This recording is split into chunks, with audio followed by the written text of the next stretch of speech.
وقتی خدا کاری رو به بندش میسپره خودش کمک میکنه. شما اگه کاری دارین برین، من خودم پیش مامان هستم. آخه چطور میتونم تنهات بذارم؟ برای چی انقدر با خانوادت داری موضوع رو کش میدیم؟ برگرد خونه تا این قضیه همینجا تموم بشه. چرا؟ حال مادرت بد بود، تو هم تو خونه تنها بودی. و چرا به من نگفتی؟ بهت زنگ زدم ولی گوشی تو خاموش کردی. سرم شروع. من بیشتر از این نمیتونم دیگه تحمل کنم. نه مامان، به دل نگیر.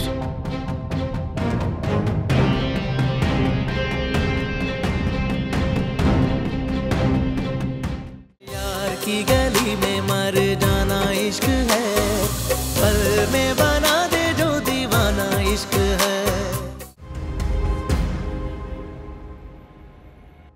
مامان چی شده مامان؟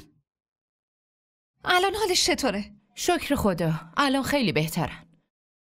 چطور میتونید همچین بیماری رو تنها بذارید؟ خدا رحم کردیشون به موقع با همون تماس گرفت، وگرنه تو همچین شرایطی نجاتشون غیر ممکن بود. خیلی ممنون که اومدین.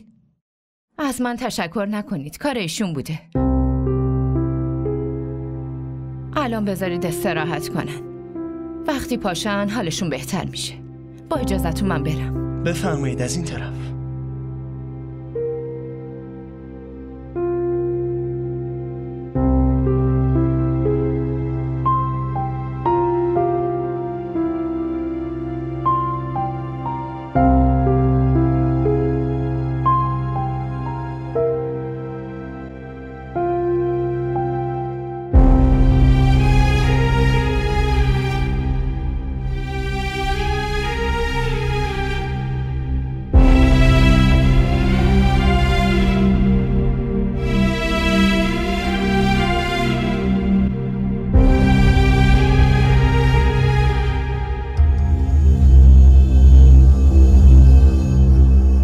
بذار خاله استراحت کنه، حالش بهتر میشه.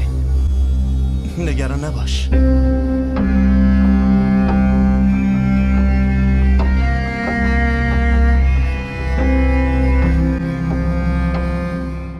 اینجا خونه خودشه. مگه چند وقت دخترم عروسی کرده؟ با این همه اتفاقی که افتاده بیشتر از این تحمل نداره. تو فکر کردی که دخترمون بی کس و کاره که پیش خانواده تهدیدش میکنی که طلاقش میدی؟ رفتار خود لیلا مجبورم کرد. یه لحظه، داری چه رفتاری رو میگی؟ به خاطر خواهر شما بود که عروسی خواهرم به هم خورد. این دفعه هم مراسم فامیل ما بود که به خاطر مادر تو به هم خورد. بعد از طلاقم حرف میزنی؟ این دیگه چقدر باید تو زندگی تحمل کنه؟ ببین منو، لیلا تنها نیست، ما هنوز زنده ایم. ببینید، قبول دارم از رو عصبانیتون حرفا زدم، ولی من شرمندم. برای همین اومدم لیلا رو برگردونم. نیومدی فرستادنت. مطمئنم به خاطر حرف مامانت. لیلا این بحثو تموم کن. برگرد خونه. چرا تمومش کنم؟ دیگه این قضیه به این راحتی ها تموم نمیشه.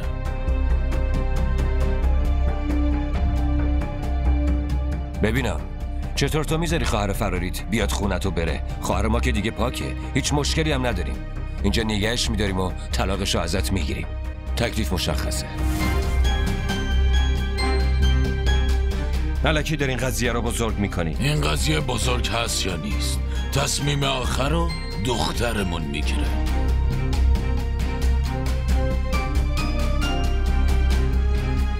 بعدم بگم این قرار نیست هیچ جا باهات بیاد. باید تنهایی برگردی، فهمیدی؟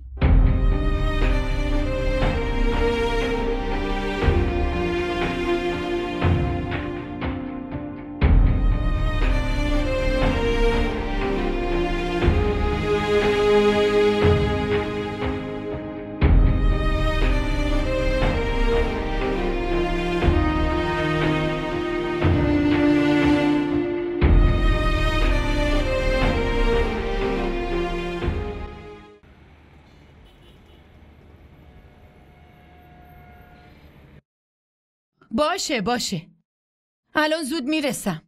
آره تو نگران نباش. باشه. سلام علیکم. باشه علیک السلام.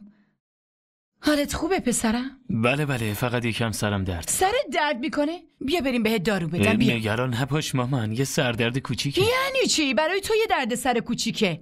کوچکترین دردت برای من مصیبته. بیا بریم بهت دارو بدم. نه خودم دارو میخورم. شما داری جایی میری؟ آره داشتم میرفتم عیادت دوستم. بدو. بابا شما برو، خودم دارو میخورم. دارم بهت میگم بیا. مامان خودم میرم. نه اصلا تا با دست خودم بهت دارو ندم. آخه حاضر شدی داری جایی میری. نه خودم دارو اصلا. میخورم دیگه مامان. بیا دیگه بدو بیا. تو دارو تو بخور، من الان برات چای شما میارم. نگران نباش، با آیسان میگم برام درست کنه. ای بابا پسرم مگه آیسان خونه است؟ رفته خونه مادرش. بهت خبر نداده؟ رفته خونه مامانش؟ نه به من که آها جلسه داشتم گوشیم خاموش بوده، حتما زنگ زده. با راننده رفته دیگه.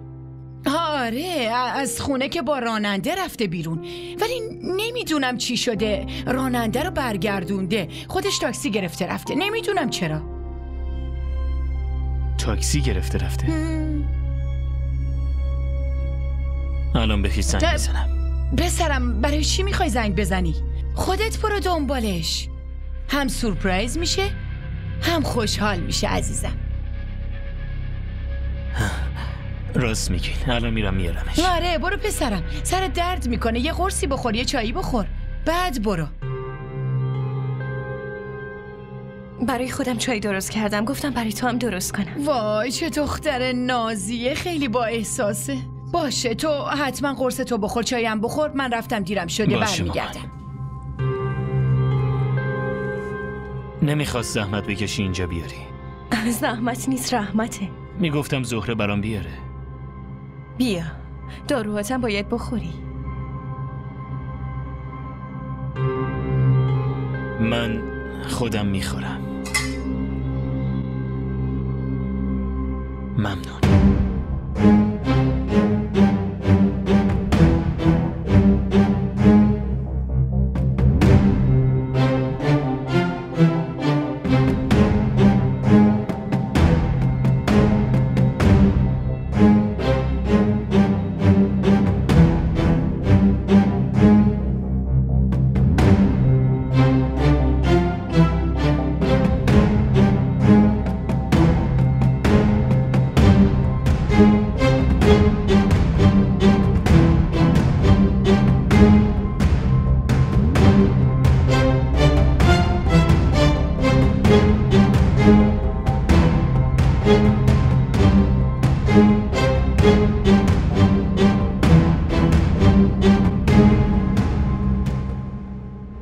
ممنون. تشکر. واسه چی؟ اومده بودم حامدو ببینم و حال خاله رو که دیدم همون کاریو کردم که باید میکردم. آره ولی اگه به موقع نمیرسیدین معلوم نبود که... چرا نمیرسیدم؟ وقتی خدا کاری رو به بندش میسپره خودش کمک میکنه. شما اگه کاری دارین برین، من خودم پیش مامان هستم. آخه چطور میتونم تنهات بذارم؟ حال خاله هنوز خوب نشده. حامد که بیاد بعدش دیگه من میرم. پس چای میخورین یا قهوه؟ هر چی تو دوست داری. قهوه درست میکنم.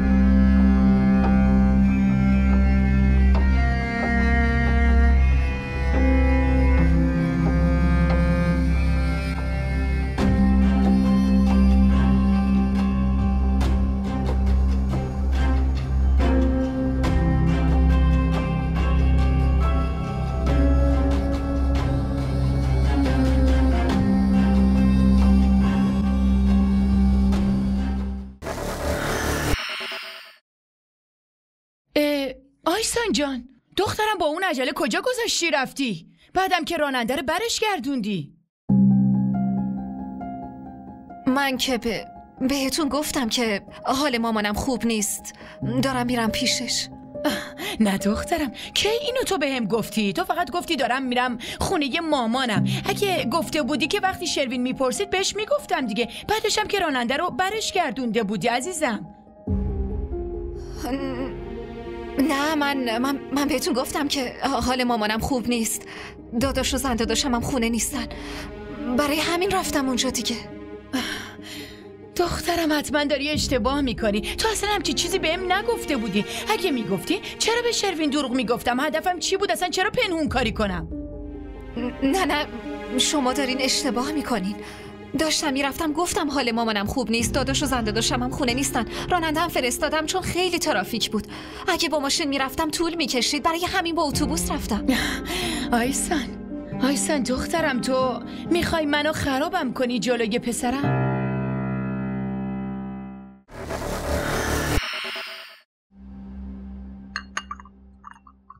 ممنون.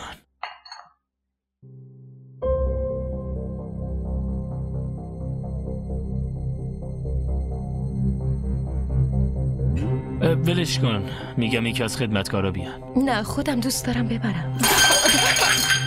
وای ببخشید. بابا ولش کن. ای داد. میگم دست نزن. چی کار کردی؟ زهره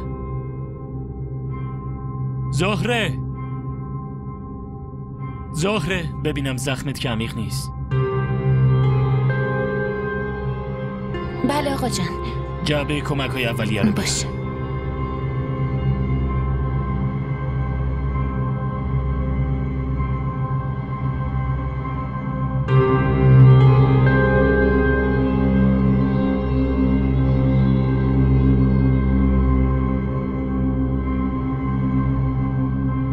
بهت میگم دست نزن، یکی رو صدا میکنم. این کارا واسه چیه؟ ببین داره خون میاد.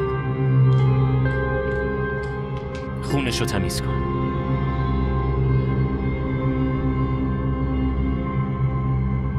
بتادین بزن، بعدم اگه لازمه پانسمان کن.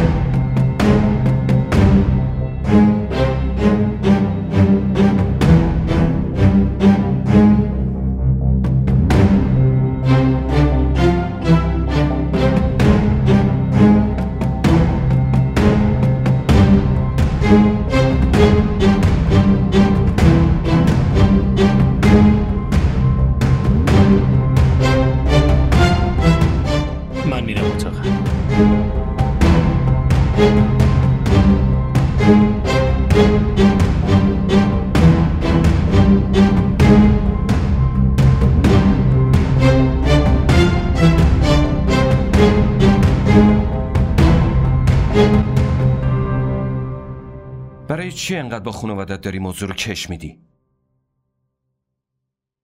برگرد خونه تا این قضیه همینجا تموم بشه. چرا؟ تا دوباره فرصت بخری و جلوی مادر و خواهرت منو از طلاق بترسونی؟ گفتم که اون حرفا اشتباهی از دهنم اومد بیرون. من شرمنده‌ام. برای این بعد ازدواج نکردم که هر وقت دلت خواست منو کنیز خواهر و مادرت بکنی. این که من چی دوست دارم و این که من چی میخوام اصلا برات مهم نیست. حواست فقط و فقط پیش مادرت و خواهرت. چرا باید به همچین آدمی برگردم؟ حرف من میتونی برگردی بری. حرفایی که باید میزدی و زدی. دیگه من هر تصمیمی بگیرم مجبوری قبول کنی.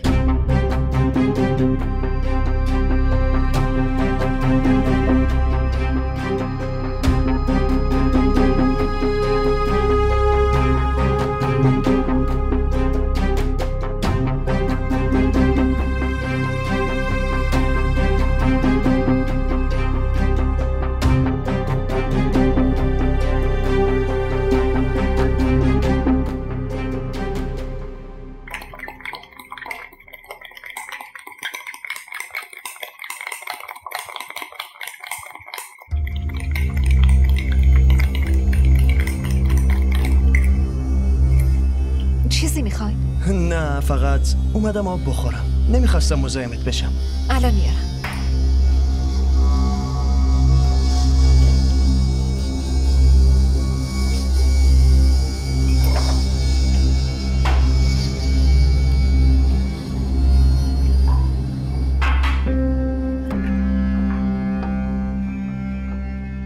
اینکه بابت یه کار کوچیک ازم تشکر میکنی، قهوه درست میکنی، خیلی دوست دارم. نیاز به تشکر نیست. داداش حامد خونه نبود، منم نبودم. شما جون مادرم رو نجات دادین. هر چقدر بتونم باید ازتون تشکر کنم.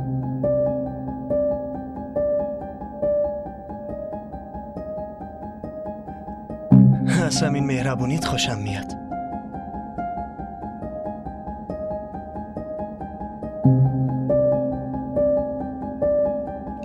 میدونی که مامانم چقدر دوست داشت تو عروسش بشی.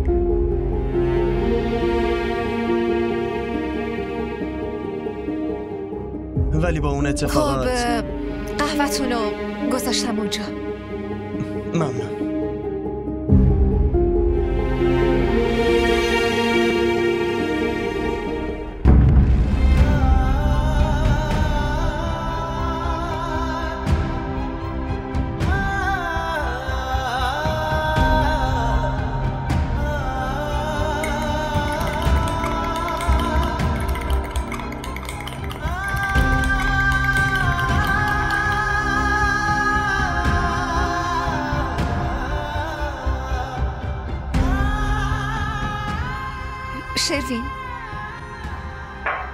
شروین حال مامانم یه دفعه بد شد. به هم زنگ زد، منم اومدم اینجا. قبل از منم عارف و دکتر اینجا بود. اگه حالشون بهتره دیگه بریم. خب اول داداش حامدم بیاد بعد. آیسان تو برو، نمیخواد نگران باشی. من اینجا هستم تا حامد بیاد. نه وای میسیم تا حامد بیاد بعد میریم. باشه من برم بالا ببینم مامانم بیدار شده یا نه.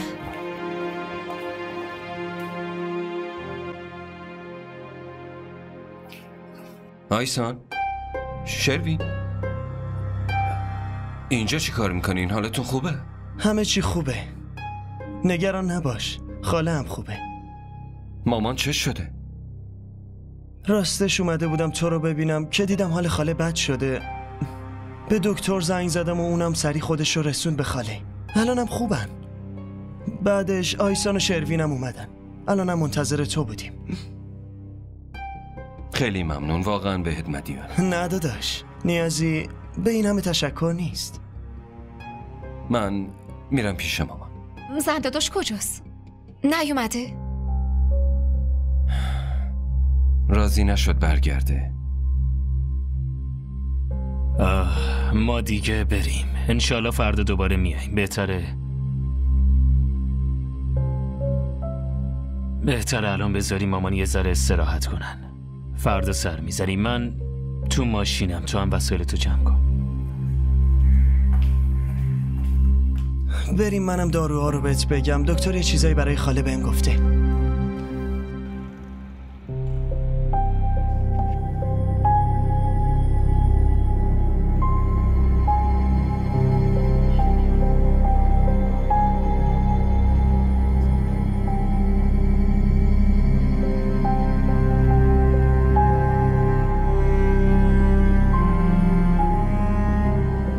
حالت خوبه؟ آره، فقط یکم سردرد داشتم.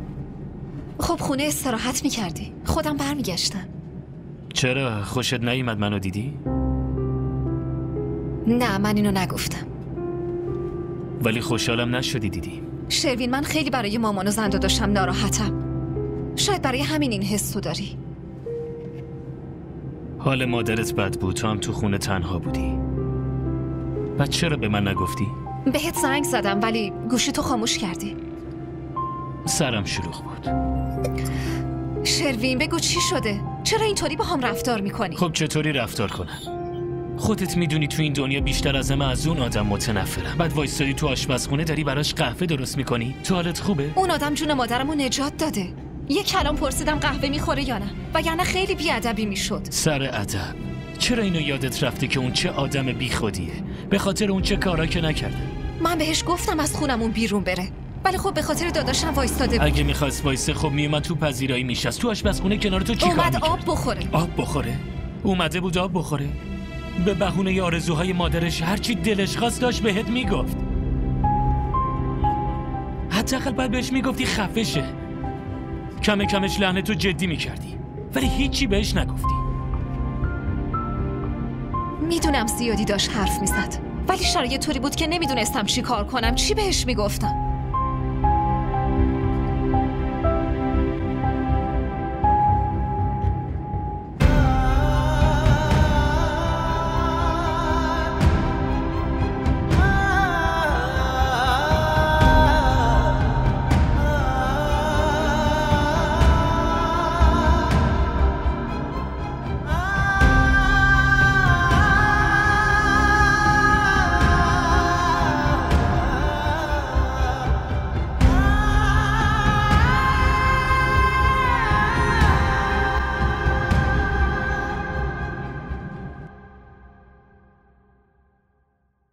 عارف بالاخره کارشو کرد.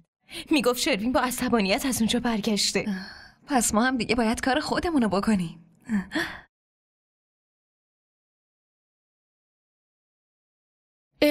آیسان جان، دخترم با اون عجله کجا گذاشتی رفتی؟ بعدم که راننده رو برش گردوندی. من که بهتون گفتم که حال مامانم خوب نیست، دارم میرم پیشش. نه دخترم، کی اینو تو بهم گفتی؟ تو فقط گفتی دارم میرم خونه مامانم. اگه گفته بودی که وقتی شروین میپرسید بهش میگفتم دیگه. بعدشم که راننده رو برش گردونده بودی عزیزم.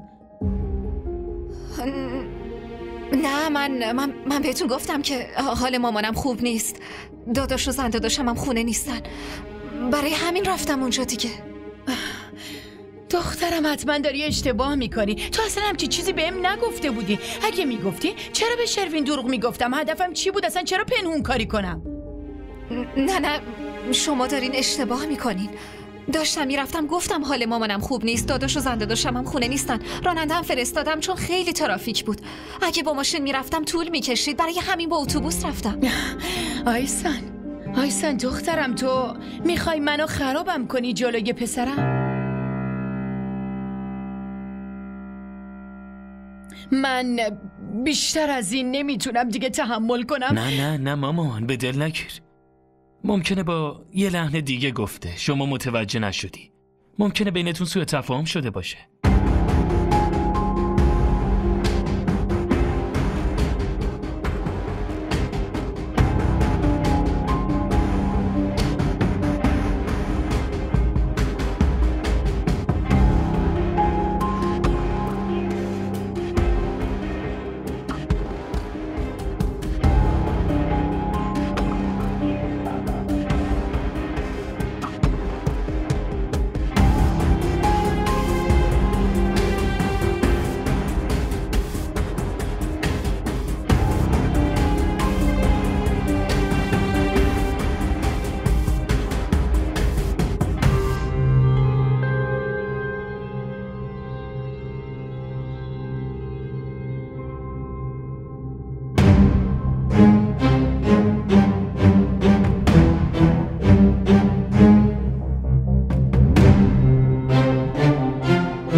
دخترم، تو میخوای منو خرابم کنی جلوی پسرم؟ من بیشتر از این نمیتونم دیگه تحمل کنم.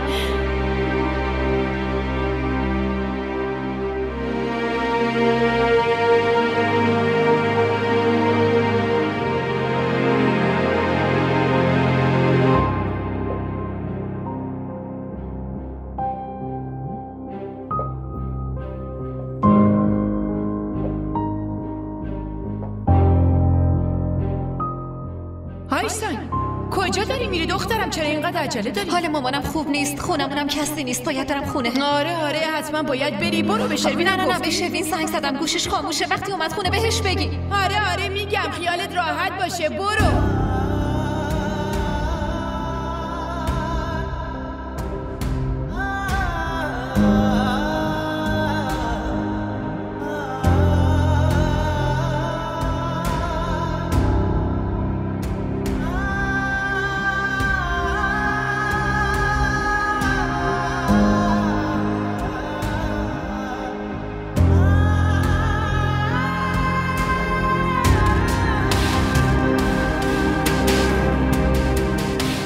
اگه میخواست وایسی خب میومد تو پذیرایی میشست. تو آشپزخونه کنار تو چیکار؟ اومد آب بخوره. آب بخوره؟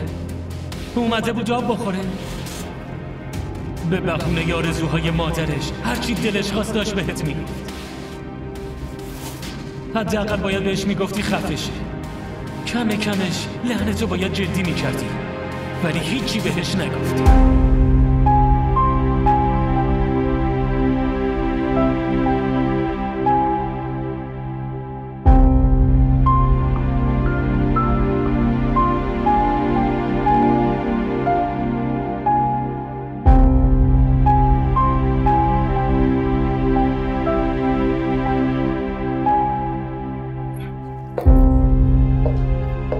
شروین ناراحتی؟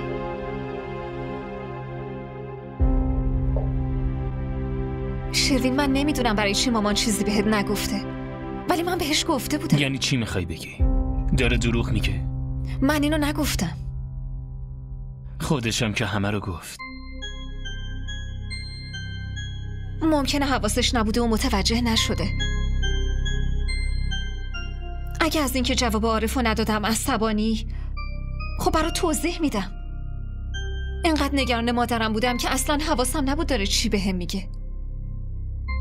شروین اگه من اینو میدونستم، این که به عارف چیزی نگم اینقدر ناراحتت میکنه، حتما یه چیزی بهش میگفتم. چت شده؟ کجا داری میری؟ میرم کتابخونه، باید یه ایمیل چک کنم. یکم طول میکشه، خودم میام.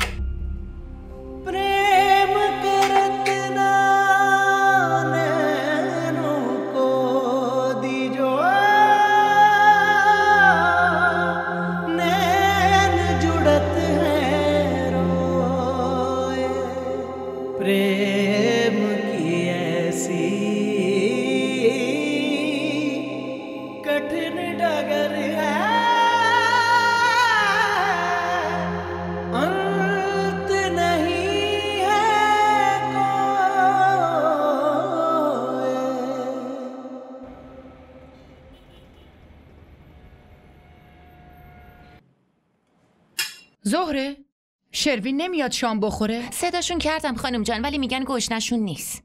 یعنی چی گشنش نیست؟ وقتی اومده بود سردردم داشت، الانم میگه گشنش نیست. باشه وایستا، خودم میرم. نصب کنین. زهره یه کاری کن، غذای من و شروینو برامون بیار تو کتابخونه. بود چشم کن.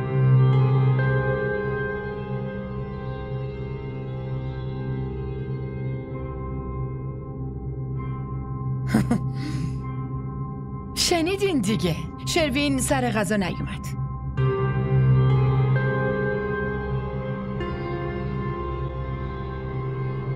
شروع کنین.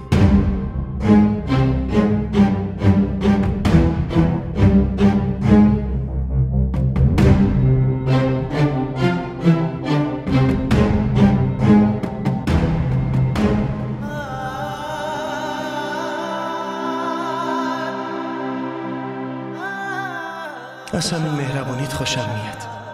میدونی که مامانم چقدر دوست داشت تا عروسش بشی.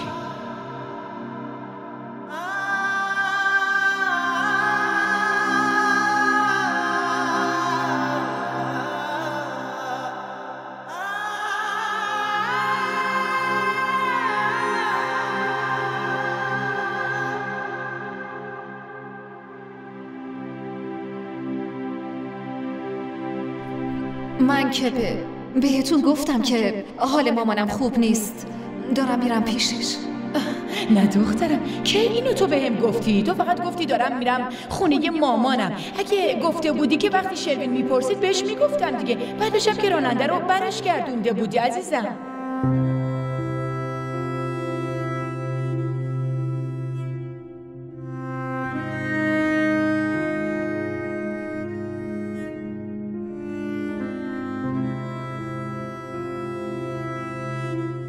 آیسان دخترم، تو میخوای منو خرابم کنی جلوی پسرم؟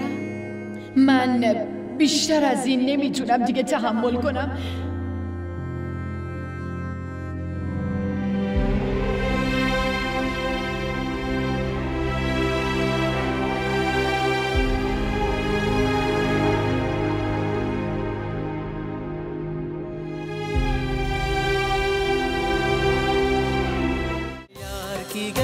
کانال ما رو سابسکرایب کنید.